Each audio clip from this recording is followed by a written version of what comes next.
What's up, guys, and welcome to today's episode of the New to the Game podcast. I am here, Ben Schneider, with Mr. Chris Olson, and today we're going to be talking about how to take one client and turn that client into many. So, Chris, tell us a little bit more about, because you're super passionate about this subject, about earning referrals and generating business through pre-existing business without necessarily having to do anything crazy in order to be able to do it. So tell us a little bit more just kind of about the importance of referrals and what that means to you. Yeah, so on a super basic level, referrals are one of the best leads that you can get in your business because, first of all, they're more qualified. They've already heard about your business. They've heard from their friends, family, or neighbors that you did a good job, and they need the service that you want. And secondly, they're free. So if you're advertising and you're paying per lead, you're not sure on the quality sometimes, and you're paying a certain amount of dollars per lead that comes in. And with a referral, you're getting that lead for free, and you are getting a more qualified lead by default. Yeah. Plus, the qualified lead is so true. I mean, I look at my closing ratios across all of my lead sources, and it's always like, average might be, 30, 40%, and then referrals, it's like 60 to 70% of the jobs that I close. It's crazy.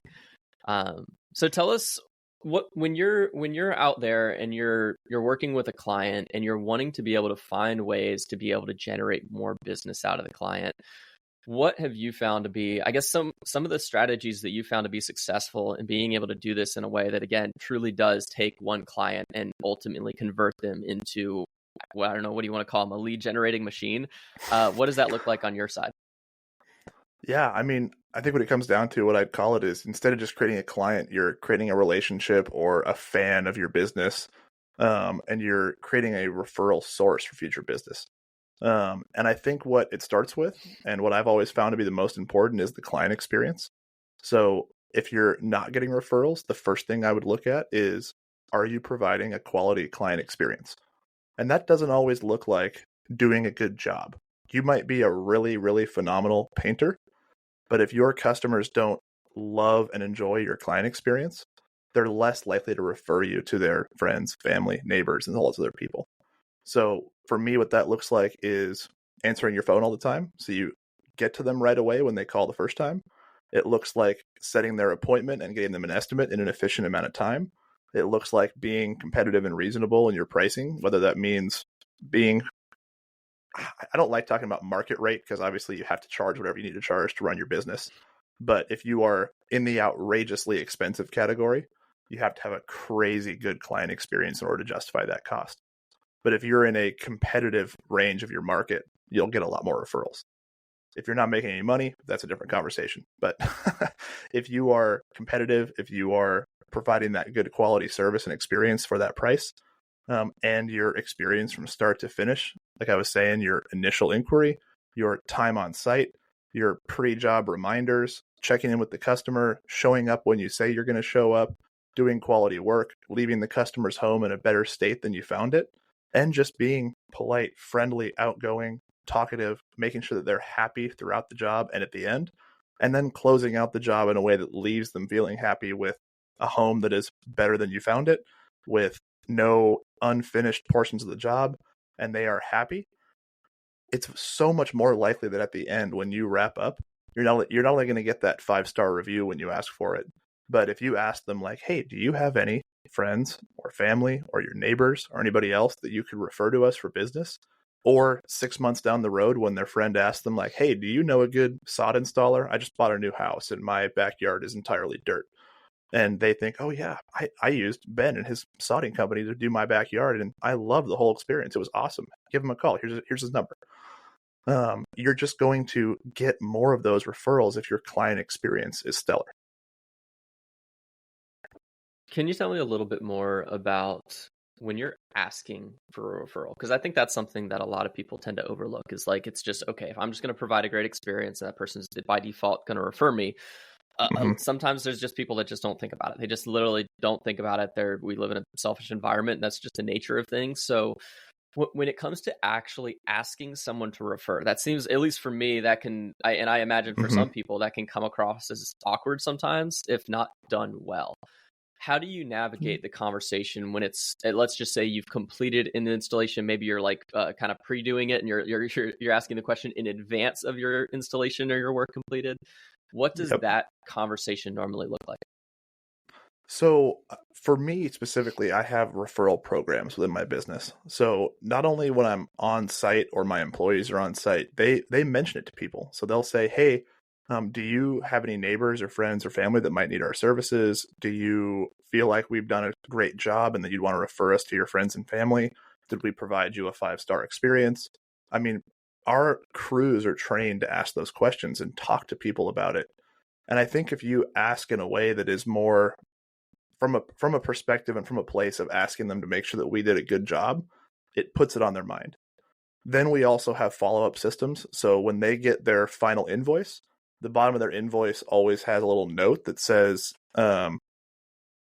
we would love to work with you again in the future. Also, by the way, if you refer neighbors or friends, you get a $25 discount or a 10% discount or whatever the promotion you decide to run is.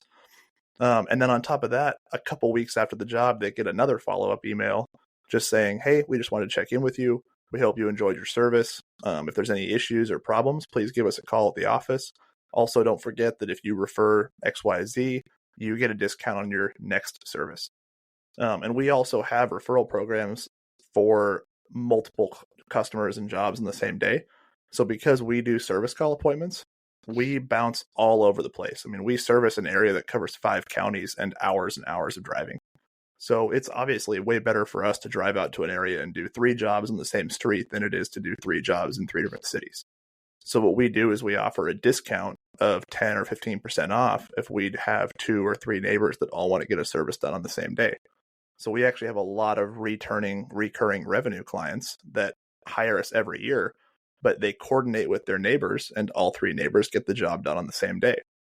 And some of those jobs came about because those neighbors are close and good friends.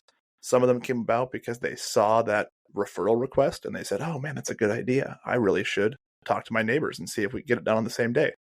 And then sometimes it comes organically from the first time they refer them is just because, hey, the neighbor comes up to them and says, "Hey, I saw these guys cleaning your roof.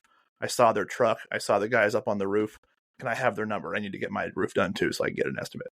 And then they hear about that referral option or that same day service option.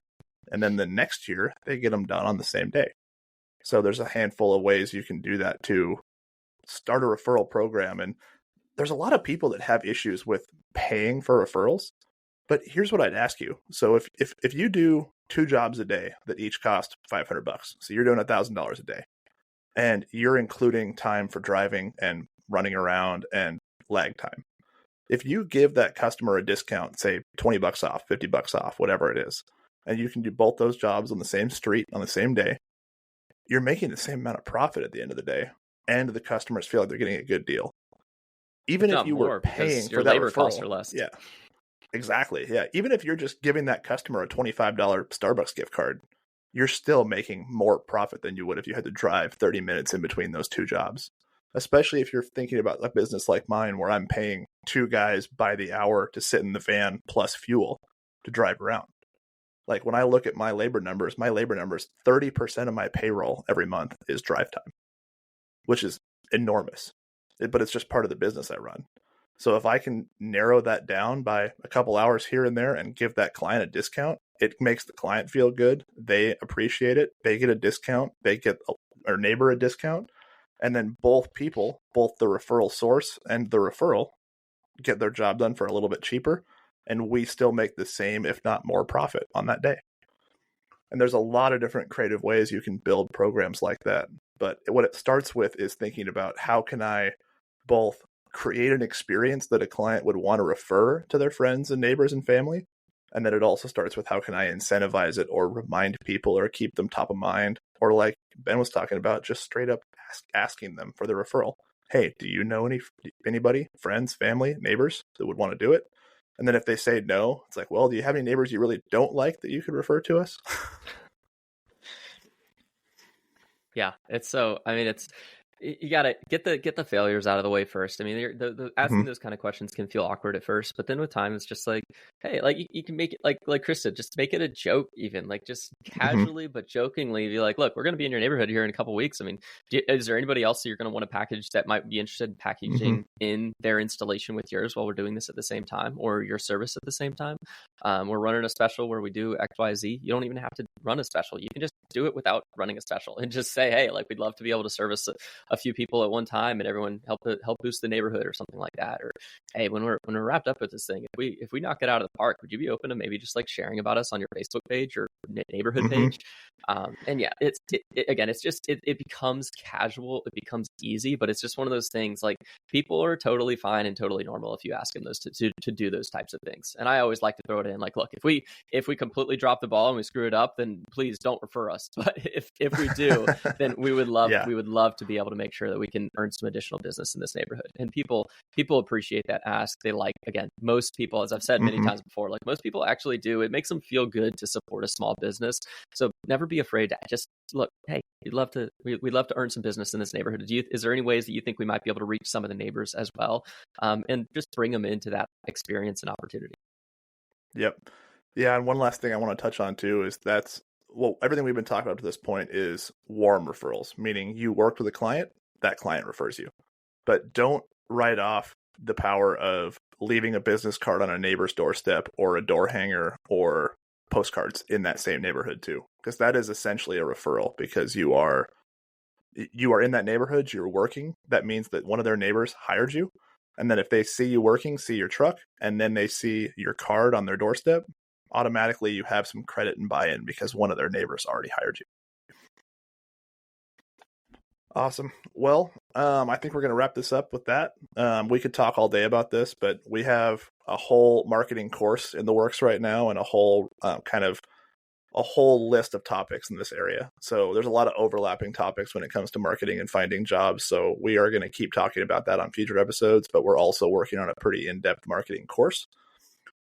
We also talk about it in our group on Skool. So if you are interested in joining our community, hanging out with us and learning from other people that are doing what you're doing, working on starting a business or growing their business, come join us on Skool, Skool. Link will be in the show notes. And you can find us on Apple, Spotify, every podcast platform known to man. And we would love to see you. We'd love to talk to you and love to be a part of our community. And with that, we'll wrap it up. Thanks, everybody. Thanks, guys.